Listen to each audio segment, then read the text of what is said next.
வணக்கம். நம்ம இப்போ அரசியலை பற்றி தான் நம்ம சேனலில் அதிகப்படியாக மக்களோட பகிர்ந்துக்கிடணும், அதுக்கான விழிப்புணர்வை ஏற்படுத்தணும் அப்படிங்கிறது தான் நம்ம சேனலோட நோக்கம். இதில் நம்ம யாரோட மனசையும் புண்படுத்துறது அப்படியெல்லாம் நோக்கமே கிடையாது. ஏன்னா அடிப்படை அரசியல் நம்ம தெரிஞ்சுக்கிடணும். ஒரு நாட்டுக்கு ஃபஸ்ட்டு மனிதனுக்கு தனி மனித ஒழுக்கம் அவசியம். ஒவ்வொரு மனிதனும் தனி மனித ஒழுக்கத்தோடு இருந்தான்னா அந்த நாட்டில் சட்டம் ஒழுங்கு ரொம்ப சிறப்பாக இருக்கும்.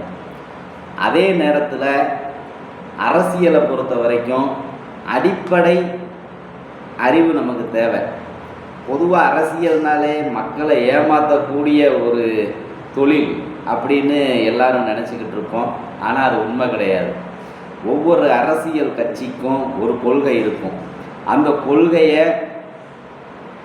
கொள்கையின் மூலம் மக்களுக்கு நன்மை செய்யணும். அதுதான் அரசியல். இப்போ தமிழகத்தை பொறுத்த வரைக்கும் இந்த 2026 சட்டமன்ற தேர்தலில் ஒரு முக்கியமான ஒரு செய்தி எல்லாருக்கிட்டையும் அடிபட்டுக்கிட்டு இருக்கு. அதாவது மத்திய ஆட்சியில் இந்த மாநிலங்கள் கூட்டு சேர்ந்தாங்கன்னா இவங்களும் அங்கே அமைச்சர் பொறுப்பை வாங்கி செயல்பாட்டுக்கு கொண்டு வராங்க. அதனால் பல நல்ல திட்டங்களும் நம்ம அனுபவிச்சுக்கிட்டு இருக்கிறோம். பொதுவாக மத்தியில் பிஜேபி ஆட்சி பண்ணாங்க.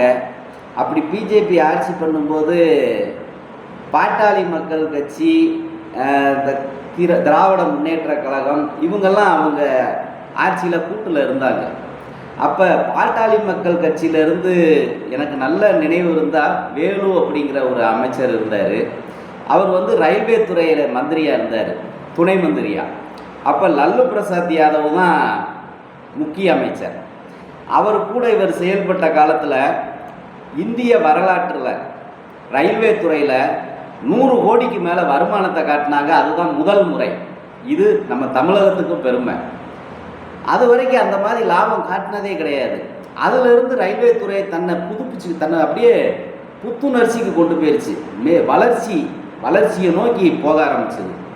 அதே மாதிரி பாட்டாளி மக்கள் கட்சியை சேர்ந்த திரு அன்புமணி அவர்கள் மத்திய ஆட்சியில் அமைச்சராக இருந்தாங்க. அவரோட காலகட்டத்தில் தான் அவர் மருத்துவ படிப்பு படிச்சிருக்கிறாரு. அதே மாதிரி 108 அந்த ஆம்புலன்ஸ் சேவையை கொண்டு வந்தது அவங்க தான். அதே மாதிரி திராவிட முன்னேற்ற கழகத்தை சேர்ந்த அமைச்சர் முரசொலி மாறன், அவங்க பையன் அமைச்சராக இருக்கும்போது பொதுவாக போன்னு ஒரு எஸ்டிடி கால் போட்டால் செகண்டுக்கு ரூபா ஏறிக்கிட்டே இருக்கும். ஆனால் அதை மாற்றி ₹1 இந்தியா முழுக்க பேசலான்னு கொண்டு வந்தார். இதுதாங்க கூட்டாட்சியோட பலம். ஒரு கட்சிக்கு இருக்கிறத விட மற்ற கட்சியிலிருந்து வர்ற அமைச்சர்கள் அவங்களோட முழு திறமையை காட்டி நாட்டோட வளர்ச்சிக்கு பெரிதும் மக்களுக்கு பயன்படும் வகையில் திட்டங்களை கொண்டு வந்தாங்க. அதே மாதிரி தான் இப்போ தமிழ்நாட்டில் ஒரு பேச்சு அடிபட்டுக்கிட்டு இருக்கு. கூட்டணியில் பல கட்சிகள் இருக்காங்க. இங்கே 2 கூட்டணி, ஒன்று அதிமுக கூட்டணி, இன்னொன்று திமுக கூட்டணி. மத்தியில் எப்படி அமைச்சர் பதவி கொடுக்குறீங்களோ அதே மாதிரி இங்கேயும் எங்களுக்கு அமைச்சர் பதவி கொடுங்க அப்படின்னு ஒரு பேச்சு அடிப்பட ஆரம்பிச்சுது. அதுக்கு காரணம் திரு விஜய் அவர்கள். டிவிகே அப்படிங்கிற ஒரு கட்சியை தொடங்கி அவர் அறிவித்தது, என் கூட கூட்டணிக்கு வர்ற கட்சிகளுக்கு நான் ஆட்சியில் பங்கு கொடுப்பேன்னு சொன்னார். அதிலிருந்து காங்கிரஸ், அப்புறம் விடுதலை சிறுத்தைகள், திராவிட கழகத்தில் கேட்க ஆரம்பிச்சிட்டாங்க, எங்களுக்கும் ஆட்சியில் பங்கு கொடுங்க, நாங்கள் அதன் மூலம் எங்கள் மக்களுக்கு நன்மை செய்ய முடியும். பொதுவாக அந்த கட்சிகள் அரசியலுக்கு வர்றதே மக்களுக்கு நன்மை செய்கிறதுக்கு தானே. ஆனால் தன்னோட மக்களுக்கு எந்த நன்மையும் செய்யாமல் ஓட்டு மட்டும் வாங்கிட்டு அப்படியே 5 வருஷத்தை ஓட்டி அதுக்கப்புறம் மறுபடியும் ஓட்டு வாங்க வராங்க. அப்போ நாங்கள் கொள்கை ரீதியாக அவங்க கூட கூட்டணியில் இருக்கோம்னு சொல்கிறதால எந்த பிரயோஜனமும் இல்லை. அந்த மக்களுக்கு என்ன போய் சேருது அதுதானே முக்கியம். இப்போ ஒருத்தர் அமைச்சராக இருந்து ஒரு நல்ல திட்டத்தை கொண்டு வந்தாருன்னா அந்த திட்டத்தின் மூலம் தமிழக மக்கள் எல்லாம் தான் பயனடைய போகிறோம். அதில் ஜாதி ரீதியாவோ மத ரீதியாவோ எந்த பிரிவினையும் கிடையாது. அரசு மூலம் கிடைக்கக்கூடியது அனைவருக்கும் கிடைக்கும். அதே மாதிரி தான் இப்போ தமிழகத்தில் கேட்க ஆரம்பிச்சிருக்காங்க. ஆனால் நம்ம தமிழக கட்சிகள், பெரிய கட்சிகளோட கொள்கை என்னென்னா, மாநிலத்தில் சுயாட்சியாக இருப்பாங்க, மத்தியில் கூட்டாட்சி. இதுதான் அவங்களோட கொள்கை. நீங்கள் அவங்க கூட போய் சேர்ந்துருக்கதால அவங்க அந்த கொள்கையை விட்டு மாற மாட்டோம்னு சொல்கிறாங்க. ஆனால் அதுக்கான கதவை திறந்து விட்டுருக்கிறாரு டிவிகே விஜய். அப்போ எந்த சைடு போனால் மக்களுக்கு நன்மை செய்ய முடியும் அப்படிங்கிறத இந்த சிறு சிறு கட்சிகள் தான் முடிவு செய்யணும். அவங்க அப்படி செய்கிறதால தமிழக அரசியலில் ஒரு பெரிய மாற்றம் ஏற்படுறதுக்கு வாய்ப்பு அதிகமாக இருக்குது. ஆகையால் இந்த கூட்டாட்சி தத்துவத்தை விரிவுபடுத்தணும். அப்படி இல்லைன்னா அனைத்து கட்சிகளும் தனித்தனியாக நின்று அவங்களோட பலத்தை காட்டி வெற்றி பெற்று ஆட்சி ஆளட்டுமே. அப்படி செய்யலாம். எதுக்காக கூட்டு சேரணும்? நம்ம கூட்டு சேர்ந்து அவங்கள பலப்படுத்துகிறோம். நம்ம பலத்தால் அவங்க அரசியல் பலனை அனுபவிக்கிறாங்க. ஆனால் எனக்கோ என் மக்களுக்கோ எதுவும் வந்து சேர்றதில்லை. ஆகையால் இந்த 2026 தேர்தல் பயங்கரமான ஒரு தேர்தலாக இருக்கும் அப்படிங்கிறது நம்மளால் கணிக்க முடியுது. அதே மாதிரி பார்த்திங்கன்னா உலக அளவில் உக்ரைன் ரஷ்யா போர் நடந்துக்கிட்டு இருக்கு, பாலஸ்தீனம் இஸ்ரேல் போரும் நடந்துக்கிட்டு இருக்கு. ஆனால் ரஷ்யா உக்ரைனை அடிக்கிறாங்க, பெரிய அளவில் மக்கள் அவங்க தாக்குறது கிடையாது. அங்கே இருக்கிற மக்களும் பெரிய அளவில் பாதிக்கப்படலை. ஆனால் இந்த இஸ்ரேல் நாட்டு பாலஸ்தீனத்தை மோசமான நிலையில் தாக்குறாங்க. அவங்க வாழக்கூடிய பகுதி, ஊர் மக்கள் வாழும் பகுதியை தரைமட்டமாக்கிட்டாங்க. அவங்களோட விவசாய நிலங்களை புல் பூண்டு இல்லாத அளவுக்கு அழிச்சிட்டாங்க. அப்போ அந்த மக்கள் பசி பட்டினியால் பனியில் வாடுறாங்க, வெயிலில் காய்கிறாங்க. இந்த நிலையை ஐநா சபை பார்த்து கடுமையான நடவடிக்கை எடுக்கணும். ஏன்னா ஒரு மனிதன் பட்டினியாக கிடந்து அது மூலம் சத்து குறைபாடு அவன் இறக்குறது நரகத்திலையும் நரகம். அதுவும் இந்த விஞ்ஞான காலத்தில் இது நடக்குதுங்கிறது நான் யாராலையும் அதை ஏற்றுக்கிடவும் முடியாது, ஜீரணிக்கவும் முடியலை.